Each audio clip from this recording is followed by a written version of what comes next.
Assalamualaikum warahmatullahi wabarakatuh. Alhamdulillahirrabbilalamin. Wassalatu wassalamu ala asrafil anbiya'i wal mursalin wa ala alihi wa sahbihi ajmain, amma ba'du.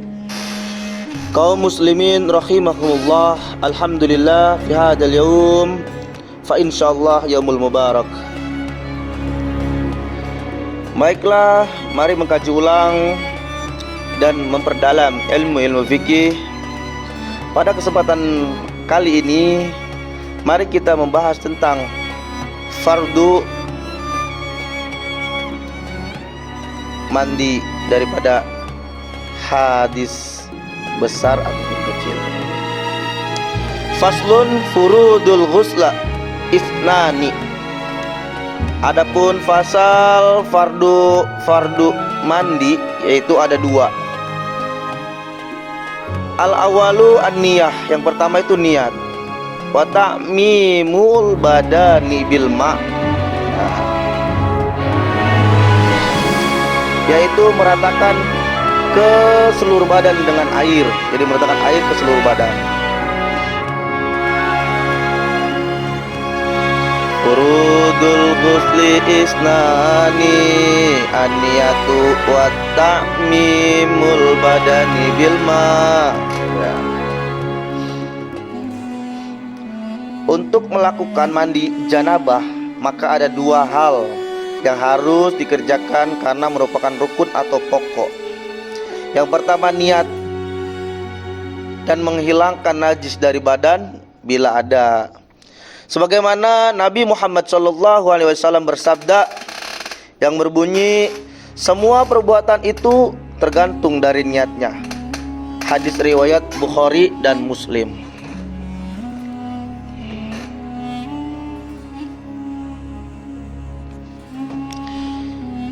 Niat ini dibaca di dalam hati pada saat mulai membasuh bagian manapun dari tubuh. Adapun lafal niat mandi adalah nawaitul ghusla li raf'il hadatsil akbari fardhan lillahi ta'ala, yang artinya aku niat mandi untuk menghilangkan hadas besar fardu karena Allah Ta'ala. Ingat, dibaca dalam hati saat mengguyurkan air ke seluruh badan ataupun di bagian badan manapun. Yang kedua, meratakan air hingga ke seluruh badan. Seluruh badan harus rata mendapatkan air, baik kulit maupun rambut dan bulu, baik akarnya ataupun yang berjuntai. Semua penghalang wajib dilepas dan dihapus, seperti cat, lem, warna, kuku atau pewarna rambut bila bersifat menghalangi masuknya air. Sedangkan pacar kuku hina dan tato tidak bersifat menghalangi sampainya air ke kulit, sehingga tetap sah mandinya, lepas dari masalah haramnya membuat tato. Menghilangkan najis dari badan sesungguhnya merupakan syarat sahnya mandi janabah.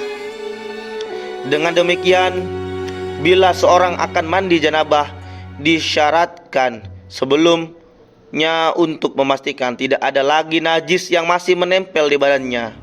Caranya bisa dengan mencucinya atau dengan mandi biasa dengan sabun atau pembersih lainnya.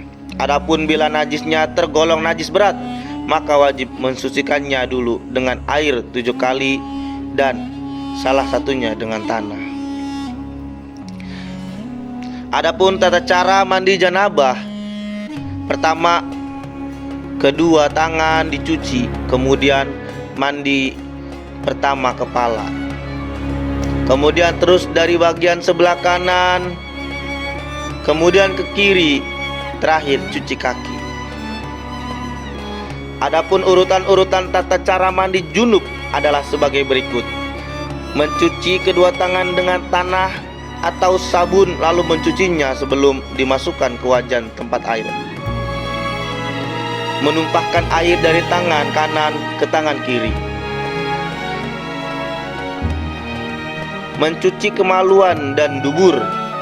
najis-najis dibersihkan, berwudu sebagaimana untuk sholat, dan menurut jumhur disunahkan untuk mengakhirkan mencuci kedua kaki,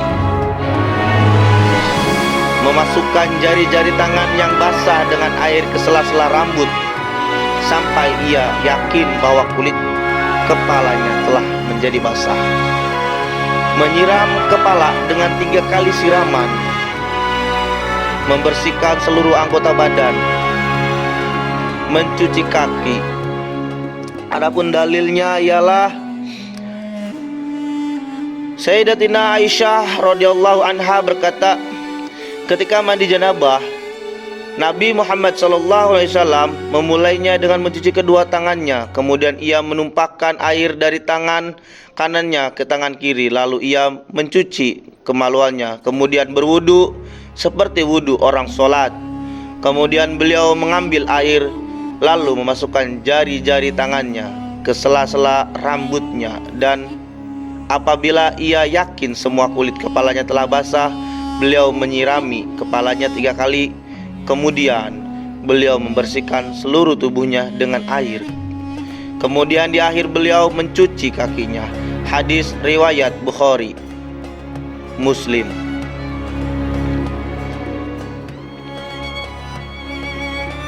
Adapun sunnah-sunnah yang dianjurkan dalam mandi janabah ialah membaca basmalah, membasuh kedua tangan sebelum memasukkan ke dalam air, berwudu sebelum mandi. Sayyidatina Aisyah radhiyallahu anha berkata, ketika mandi janabah Nabi Muhammad SAW berwudu seperti wudu orang sholat. Hadis riwayat Bukhari dan Muslim.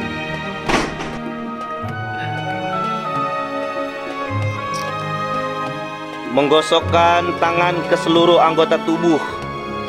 Hal ini untuk membersihkan seluruh anggota badan.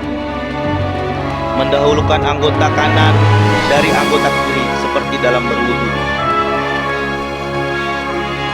Adapun hukum mandi janabah yang sunnah hukumnya, selain untuk mengangkat hadas besar, maka mandi janabah ini juga bersifat sunnah, bukan kewajiban untuk dikerjakan. Meski tidak berhadas besar, terutama pada keadaan berikut: sholat Jumat, sholat hari raya Idul Fitri dan Idul Adha, sholat gerhana matahari khusuf dan gerhana bulan yaitu khusuf, sholat istisqa sesudah memandikan mayat, masuk Islam dari kekafiran, sembuh dari gila, ketika akan melakukan ihram, masuk ke kota Makkah, ketika wukuf di Arafah, ketika akan tawaf. Menurut Imam Syafi'i, itu adalah salah satu sunnah dalam bertawaf.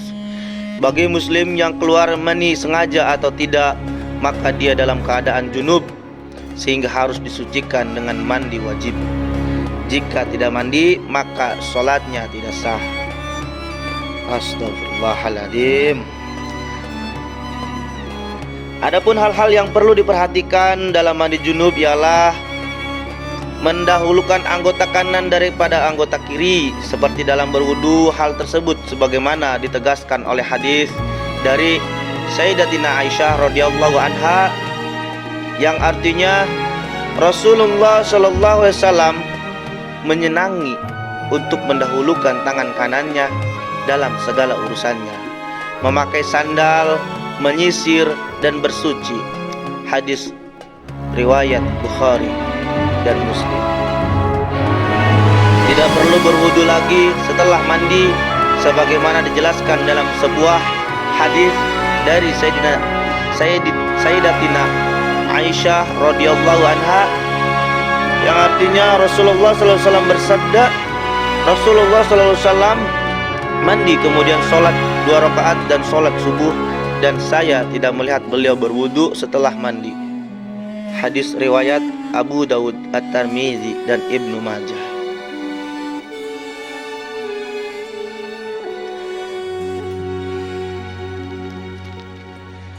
Kaum muslimin rahimakumullah yang insya Allah dimuliakan oleh Allah. Alhamdulillahirabbil alamin. Dalam kesempatan hari ini kita dapat membahas dan mengkaji ulang tentang bab mandi junub atau janabah.